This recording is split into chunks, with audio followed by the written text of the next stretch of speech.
দূরে হবে।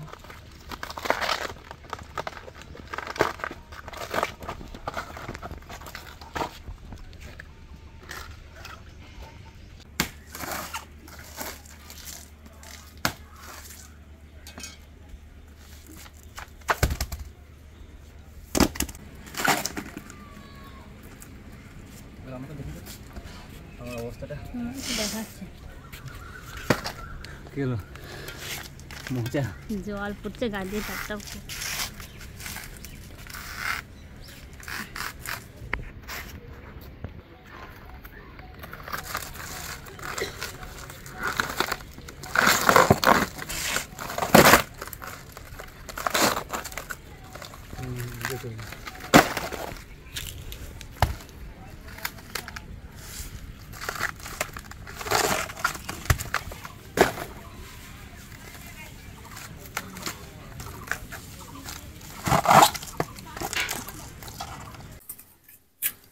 বন্ধুরা, এই যে কলার যে থোর বের করলাম, তোমরা দেখতে পারলে এই থোর দিয়ে একটা দুর্দান্ত রেসিপি হবে।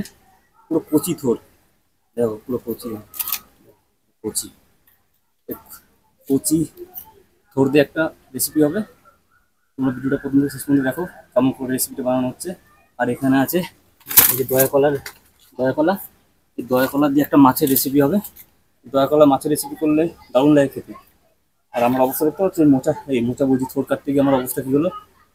তো চলো রান্না করে দেখা হবে রান্না করে। আমি এখন স্নান টান করে নিই।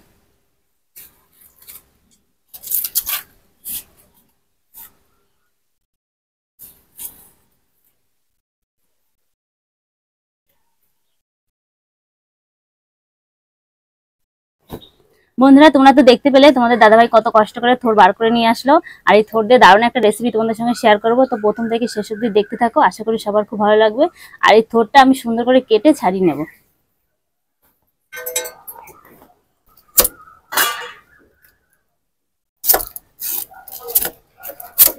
এখানে অনেকটাই থোর আছে, আমি পুরোটা রান্না করব না, এখান থেকে দুটো করে রান্না করব।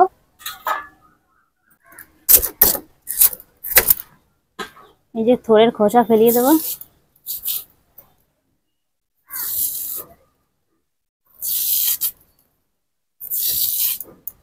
বন্ধুরা, আমি যে থোরটা কাটছি এটা হলো দানা কলার থোর। আর এই থোরটা খেতে সব থেকে বেশি সুস্বাদু হয়। আমি দেখো কেটে নিচ্ছি এখন। এর ভিতরে এই যে এইগুলো হাতে পেঁচিয়ে নেবো আঠাগুলো, তাহলে সুন্দর করে কাটা হয়ে যাবে। আর থোরটা খুবই কচি।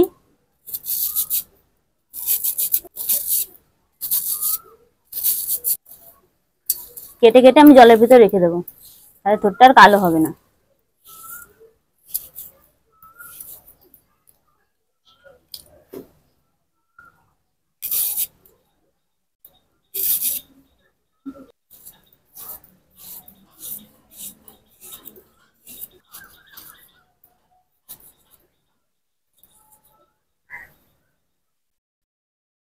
বন্ধুরা, একটা কলা গাছ থেকে অনেকটাই থোর বেরোয়। আমাদের পরিবারের লোক সদস্য কম, তাই আমি অল্প করে রান্না করছি। আর বেশি রান্না করলে জিনিস একদমই ভালো লাগে না খেতে, তাই অল্প জিনিসই খেতে কিন্তু বেশি স্বাদ হয়।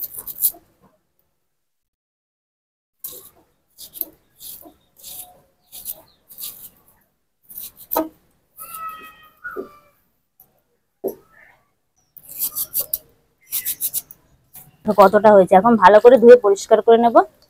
এই দেখো পুরো কচি থোড় একদম।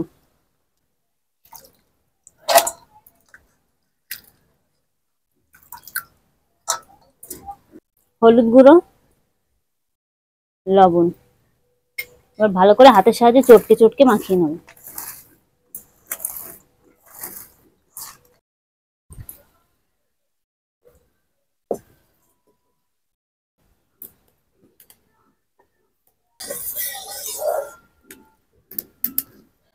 কেটে ধুয়ে নিয়েছি আলু,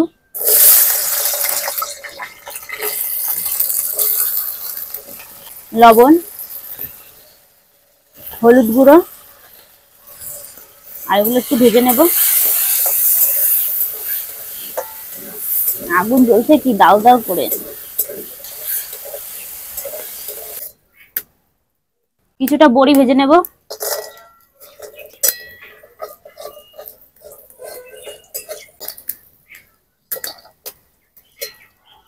এবার কিছু চেনা বাদাম নিয়েছি, সেগুলো দিয়ে ভেজে নেব একটু।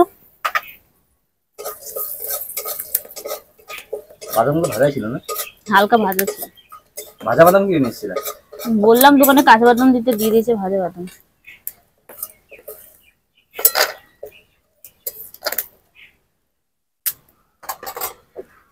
কড়াইতে সর্ষের তেল দিয়ে দেবো। এখন ফোড়ন দিয়ে দেবো। একটা তেজপাতা মাঝখান থেকে বাবা কি ধোয়া আসছে, মাঝখান দিয়ে ছিঁড়ে দিয়ে দেবো। দুটো শুকনো লঙ্কা আর গোটা জিরে।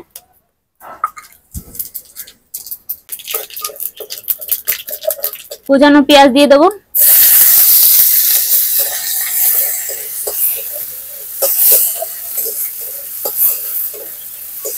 আদা বাটা দিয়ে দেবো, জিরে বাটা দিয়ে দেবো, কাঁচা লঙ্কা বাটা, এটা পেকে গেছিল সেই লঙ্কা,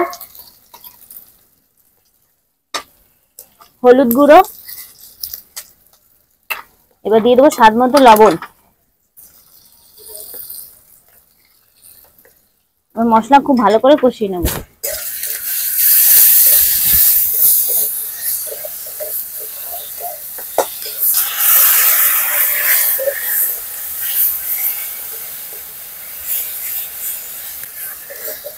লবণ হলুদ নিয়ে মেখে নিয়েছিলাম যে থোড়, সেই থোড় দিয়ে দেবো।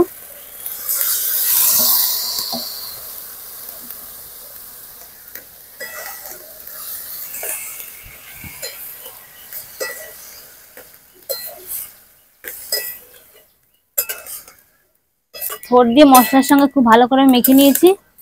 এখন আলুগুলো দিয়ে দেবো, ভেজে রাখা আলু। আবারও খুব সব একসঙ্গে মাখিয়ে নেব।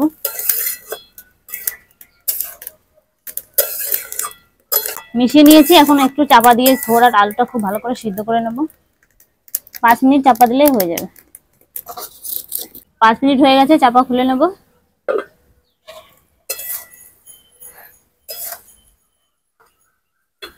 আলু সিদ্ধ হয়ে গেছে। এবার খুন্তির সাথে একটু ভেঙে ভেঙে দেবো। বন্ধুরা, আমি যেভাবে থোড়টা রান্না করছি তোমরা বাড়িতে একবার হলো এভাবে রান্না করে খেয়ে দেখো, দারুণ লাগে কিন্তু খেতে। ভেজে রাখা বড়িগুলো দিয়ে দেবো।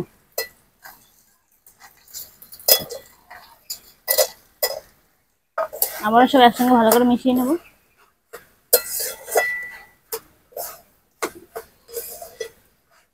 আর 2 মিনিট চাপা দিয়ে দেবো। চাপা খুলে নেব।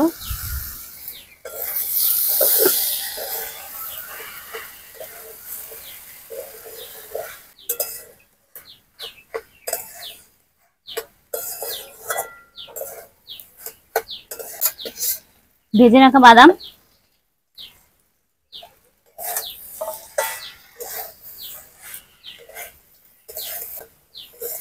আলু দিয়ে থোড় ভাজা হয়ে গেছে, আমি এখন নামিয়ে নেব।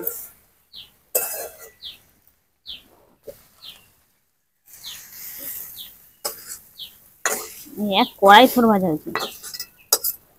বন্ধুরা, আজকে রেসিপি কেমন লাগলো অবশ্যই কিন্তু কমেন্ট করে জানিয়ে দিও। আমি যেমনভাবে রান্না করি তোমরা বাড়িতে একবার হলো এইভাবে রান্না করে খেয়ে দেখো, দারুণ হয় স্বাদ। পরবর্তী রেসিপি নিয়ে তোমাদের সঙ্গে আবার দেখা হচ্ছে।